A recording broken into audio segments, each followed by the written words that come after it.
자, 이번에는 두 전직 대통령 이야기를 해보겠습니다. 먼저 고 노무현 전 대통령 관련 내용입니다. 노 전 대통령의 금품 수수 의혹을 수사했던 이인규 전 대검 중수부장의 회고록 출간 소식이 전해지면서 파장이 이어지고 있습니다. 이인규 전 대검 중수부장 회고록을 통해서 당시 이른바 명품 시계는 뇌물이 맞다. 그리고 노 전 대통령의 죽음은 변론이었던 문재인 전 대통령의 탓이다. 이렇게 주장을 했습니다. 그리고 보면요, 노 전 대통령이 노 전 대통령이 또 본인에게 시계 얘기는 빼자 이렇게 말했다고 하는데요. 노 전 대통령의 변호인이었던 민주당 전해철 의원, 이것은 전혀 사실이 아니다 반박하고 나서기도 했습니다. 이현정 위원님, 네. 출간 전부터 정치권에 큰 파장이 일고 있는데 이게 제목이요, 책의 부제가 누가 노무현을 죽였냐입니다.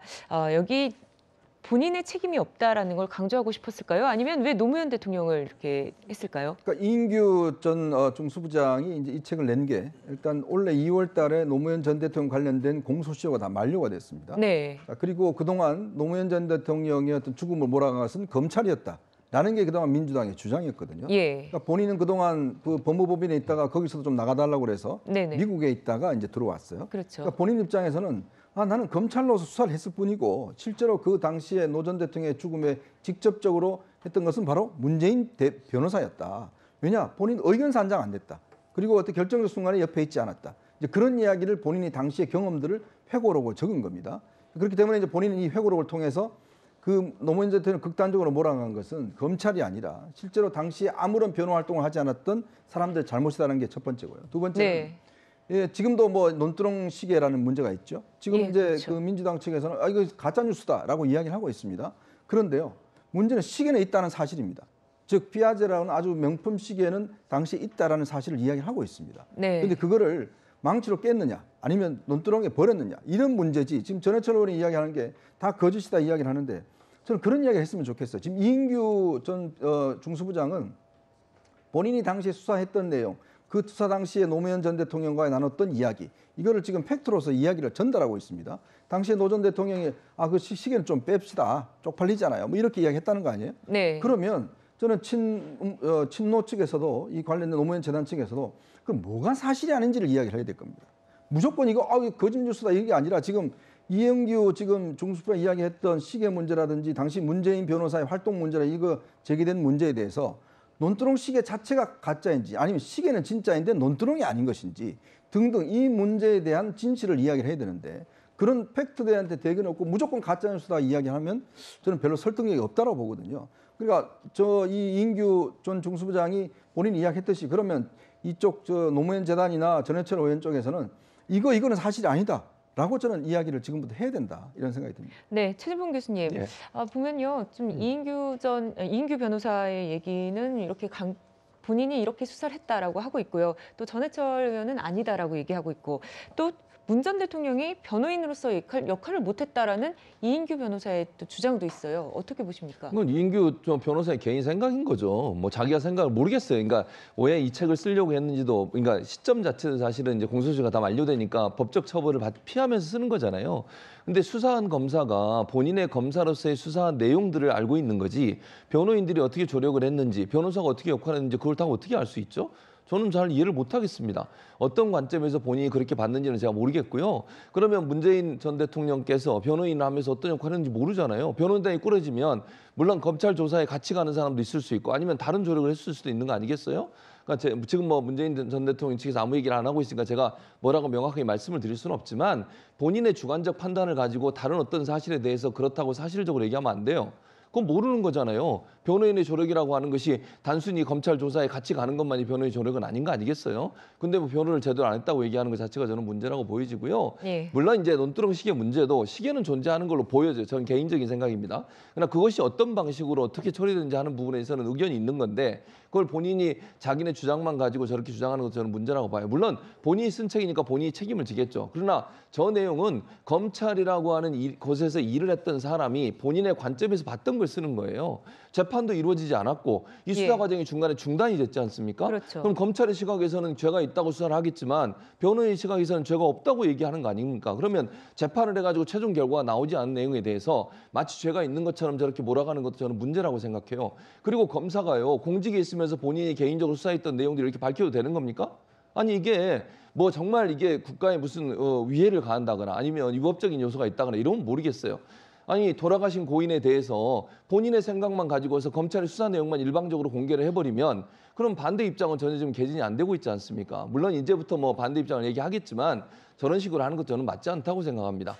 본인의 개인적인 생각이나 검찰로서 공직자로서 일했던 내용 중에 특정인에 대해서 그것도 국민적 관심사가 있는 특정인에 대해서 그렇게 얘기하는 것도 일방적인 주장이기 때문에 저는 대단히 부적절하다고 생각합니다.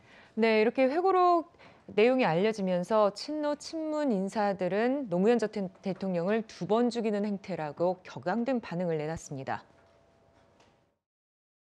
대통령을 억울한 죽음으로 몰고 간 정치 검사가 검사 정권의 뒷배를 믿고 날뛰는 행동이라고 봅니다.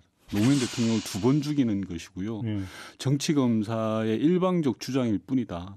자신의 잘못을 고인에게 떠넘긴다고 해서 고인에 대한 표적, 기획 수사가 정당화되지 않고 그 책임도 지워지지 않습니다.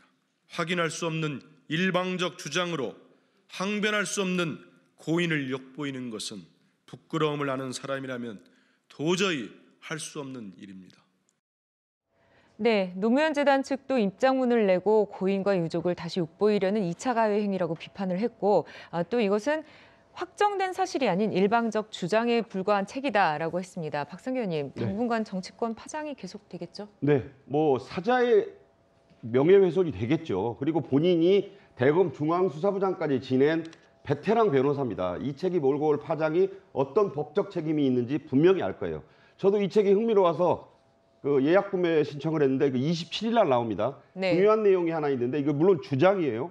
노 전 대통령이 2007년 봄에 청와대 관저만찬에서 왼손을 치켜들면서 박 회장 지난번에 보낸 시계가 번쩍번쩍 좋은 시계 입기다. 이게 책에 나오는 내용이에요. 그러니까 이거 공개적으로 뭐냐면 그런 말을 했다는 일방적 건가요? 주장이죠. 네. 근데 본인이 수사 과정에서 알게 된 사실을 터뜨린 거예요. 사실 오늘 토크에 이 내용이 안 나오고 있지만은 사실 이 책에 실려 있다는 내용입니다. 피아제가 2억 5천만 원짜리 시계라고 하는데 이거 지금 뭐 인터넷에 가면 볼 수 있는데 진짜 번쩍번쩍 보석 시계예요.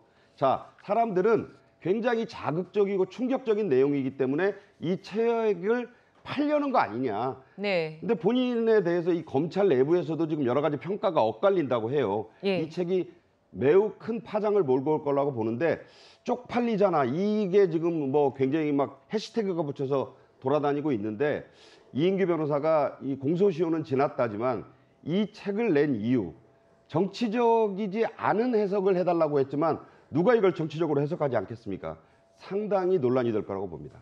손정혜 변호사님, 종결된 사건을 이렇게 다시 꺼내는 게 검찰에 못 남았던 변호인으로서 적절한가 이런 얘기도 나오고 있고요. 또 확인되지 않은 내용이나 개인적 주장이 있다면 법적으로 책임을 져야 될까요?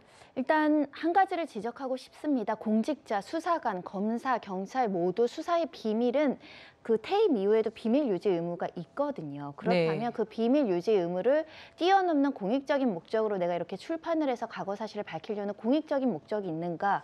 근데 일견은 개인적인 어떤 사적인 목적이나 이 출판으로서 어떤 인세라든가 경제적 이득을 취득할 수 있는 상황 아니겠습니까? 네. 그런 면에서는 비밀 유지 의무를 망각할 정도로 이렇게 중요한 사실에 대해서 이것을 책을 쓴 것인가에 대한 근본적인 의문이 있는 것이고요. 두 번째로는 이제 변호사에 대한 지적입니다. 그러니까 문재인 대통령 그 당시 의견서 한 장 쓰지 않아서 피고인을 죽음으로 내몰게 했다라는 건 굉장히 위험한 발언입니다. 우리가 어떤 사건에서 변호인이 사건을 잘못해서 피고인이 죽음에 이른다는 것은 좀처럼 상정하기가 어려운 게 피고인은 변호인을 선택할 자유 그리고 어느 정도 업무를 시킬 자유가 있기 때문에 네. 그 의뢰인의 이익에 반해서 개인 변호사가 활동하기는 어렵죠. 그 당시 사정으로 거슬러 올라가면 문재인 대통령이 변호사로서 의견서를 썼다라고 가정해봅시다. 부인하면 부인한다라고 대서특필됐을 것이고요. 일부라도 인정하면 또 자백했다, 현직돼도 난리가 났을 상황입니다. 검찰에서 시시때때로 여러 가지 정보가 외부에 공개되는 상황이었기 때문에 변호인으로서는 성실하게 변론을 하고 싶었으나 이 의뢰인과의 어떤 조율도 있는 것이고 사건의 정치적인 무게 때문에 문서로서 의견사를 밝히지 못했을 가능성이 있는데 문서를 안 썼다고 죽음으로 내몰았거나 책임이 있다라고 평가하는 것은 위험할 수 있다라고 생각합니다. 네,